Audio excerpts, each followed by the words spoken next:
নমস্কাৰ বন্ধুসকল, আজি আকৌ এটা গুৰুত্বপূৰ্ণ ভিডিঅ'লৈ সকলোকে স্বাগতম জনাইছোঁ। এইটো ভিডিঅ'ৰ মাধ্যমেৰে আমি আলোচনা কৰিম গুৱাহাটী ইউনিভাৰ্চিটিৰ আণ্ডাৰত FY UGP ছেকেণ্ড ছেমিষ্টাৰত কিমানটা ছাবজেক্ট থাকিব বা কি ছাবজেক্ট থাকিব সেই বিষয়ে আমি আলোচনা কৰিম। চ' আপোনালোকে এইখন নটিচ চাব গুৱাহাটী ইউনিভাৰ্চিটিৰ গুৱাহাটী, আছাম, ইণ্ডিয়া। তাৰপিছতে চাব FY UGP and FY IMP অৰ্থাৎ 5 year integrate master programme revised structure 2025 Guwahati university Assam India. ত' তাৰপিছতে চাব যিটো আপোনালোকৰ এটা মিটিং হৈছিলে, কোন তাৰিখে হৈছিলে, তাত ডিচিশ্যন লোৱা হৈছিলে, সেইখিনি দিয়া আছে। চ' এইখিনি যে আপোনালোকে চাব যিটো আপোনালোকৰ প্ৰথম ছেমিষ্টাৰত অলৰেডি আপোনালোকে পঢ়ি আছে বা এক্সাম চলি আছে আপোনালোকৰ। চ' এইখিনি আপোনালোকে পঢ়িছে মেজৰ এটা ছাবজেক্ট পঢ়িছে, তাৰপিছতে মাইনৰ এটা পঢ়িছে, দুটা ছাবজেক্ট পঢ়িছে যিটো আছিলে 4 ক্ৰেডিটৰ।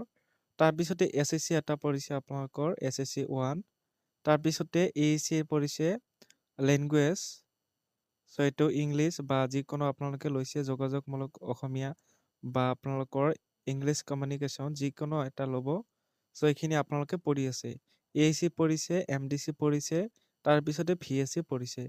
এইকেইটা আপোনালোকে পঢ়িছে, অৰ্থাৎ টোটেল 1 2 3 4 5 6 6টা ছাবজেক্ট, টোটেল আপোনালোকৰ 6টা ছাবজেক্ট পঢ়িছে। এইখিনি আছিলে আপোনালোকৰ 6টা ছাবজেক্ট।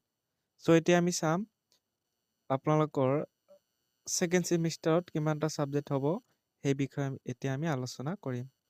চ' আপোনালোকে চাব প্ৰথমে চাওক আপোনালোকে মেজৰ, যিটো আপোনালোকৰ মেজৰ 2 হ'ব এটা ছাবজেক্ট।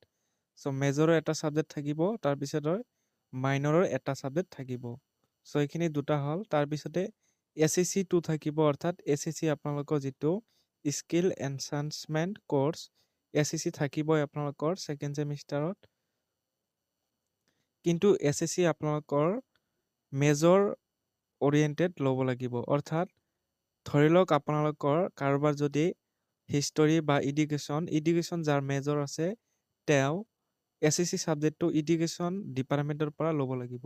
আকৌ যদি কাৰোবাৰ পলিটিকেল চায়েন্স মেজৰ আছে তেন্তে সেই ক্ষেত্ৰত পলিটিকেল চায়েন্স ডিপাৰ্টমেণ্টৰ পৰা দিয়া SSC ছাবজেক্ট ল'ব লাগিব। অৰ্থাৎ যাৰ যি ডিপাৰ্টমেণ্ট বা যাৰ যি মেজৰ আছে সেই মেজৰ অনুসৰিহে SSC ছাবজেক্টবিলাক ল'ব লাগে।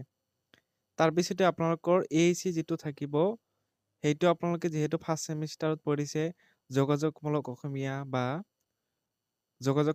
অসমীয়া আৰু লেখন কলা বা আৰু পঢ়িছে ইংলিছ কমিউনিকেশ্যন।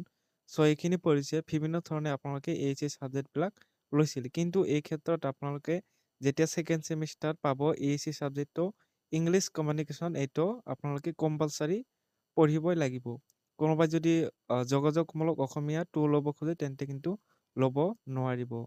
চ' এতিয়া আপোনালোকে মনত ৰাখিব যে English communication BA BSc BCom second ছেমিষ্টাৰত এইটো কম্পালচাৰী, ইয়াত কোনো ধৰণৰ অপশ্যন দিয়া নাই, এইটো সকলোৱে পঢ়িবই লাগিবই। আৰু এইটো আপোনালোকে পাছ কৰিব লাগিব। এইটো অলপ যিহেতু ইংলিছ কমিউনিকেশ্যন এছামিছ মিডিয়াম যিসকলে পঢ়ে তেওঁলোকৰ কাৰণে অলপ কঠিন হৈ পৰে। চ' এইটো আপোনালোকে ভালদৰে পঢ়িব লাগিব। নেক্সট আছে MDC আপোনালোকৰ MDC পঢ়িব লাগিব। MDC আপোনালোকৰ যিটো ফাৰ্ষ্ট ছেমিষ্টাৰত পঢ়িছিলে MDC 1, চ' তাৰে এটা পাৰ্ট আপোনালোকে ছেকেণ্ড ছেমিষ্টাৰত পঢ়িব লাগিব। চ' টোটেল আপোনালোকৰ MDC এটা থাকে। চ' তাৰ ভিতৰত 3টা পাৰ্ট থাকে, পাৰ্ট 1, পাৰ্ট 2, পাৰ্ট 3। চ' আপোনালোকে ফাৰ্ষ্ট ছেমিষ্টাৰত পাৰ্ট 1টো পঢ়িছে, পাৰ্ট 2টো পঢ়িব এতিয়া ছেকেণ্ড ছেমিষ্টাৰত, আৰু থাৰ্ড ছেমিষ্টাৰত পাৰ্ট 3 পঢ়িব লাগিব। তাৰপিছতে আপোনালোকৰ MDC ছাবজেক্টটো নাথাকে।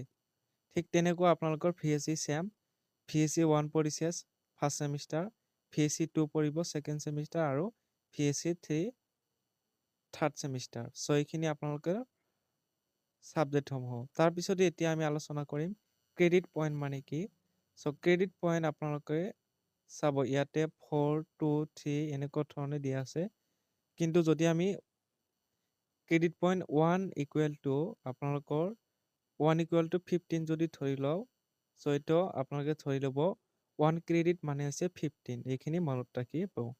চ' প্ৰথমে আমি চাম মেজৰ যিটো ছাবজেক্ট থাকিব সেইটো 4 ক্ৰেডিট। চ' 4 ক্ৰেডিট মানে যদি 1 ক্ৰেডিট 15 হয় তেতিয়াহ'লে আপোনালোকৰ 4 ক্ৰেডিট হ'ব 60 অৰ্থাৎ ফাইনেল এক্সাম আপোনালোকৰ মেজৰৰ ছাবজেক্টৰ 60 মাৰ্কৰ হ'ব আৰু বাকী 40 খিনি সেশনাল এক্সাম তাতে হ'ব। তাৰপিছতে ঠিক সেম আপোনালোকৰ মাইনৰ ছাবজেক্টটো 4 ক্ৰেডিট যেহেতু আছে ফাইনেল এক্সাম হ'ব আপোনালোকৰ 60 আৰু বাকী 40 হ'ব সেশনাল এক্সামৰ। সো বাকী প্ৰেক্টিকেল থাকিলে সেইখিনি কম বেছি হ'বই। তাৰপিছতে এছএসসি যাৰ আছে এছএসসি আপোনালোকৰ 3 ক্ৰেডিট যদি কওঁ 3 ক্ৰেডিট হ'লে 45 মাৰ্কৰ এক্সাম হ'ব। ঠিক তেনেকৈ যদি ইংলিছ কমিউনিকেশ্যন যেটো কম্পালসাৰী সাবজেক্ট সেইটো আপোনালোকৰ 4 ক্ৰেডিট অৰ্থাৎ আপোনালোকৰ 60 মাৰ্কৰ এক্সাম হ'ব। 60 মাৰ্কৰ ইংলিছ কমিউনিকেশ্যন গতিকে এইটো আটাইতকৈ ভালকৈ পঢ়িব লাগিব। তাৰপিছতে নেক্সট আছে এমডিচি আপোনালোকৰ 3 ক্ৰেডিট অৰ্থাৎ 45। তাৰপিছতে ভিএছচি হৈছে 2 ক্ৰেডিট মানে 30। সো এইখিনি আছিলে আপোনালোকৰ। সো তাৰপিছতে আপোনালোকৰ এইখিনি সাবজেক্টে আছিলে বাকীখিনি নাই। সো বাকীখিনি যদি লাগে আৰু সেমিষ্টাৰৰ আছে গোটেইখিনি আপোনালোকে চাব পাৰিব। সো ভিডিঅ'টো ইমানতে সামৰিছোঁ। ভিডিঅ'টো ভাল লাগিলে শ্বেয়াৰ কৰিব, লাইক কৰিব আৰু চেনেলটো ছাবস্ক্ৰাইব কৰি ল'ব।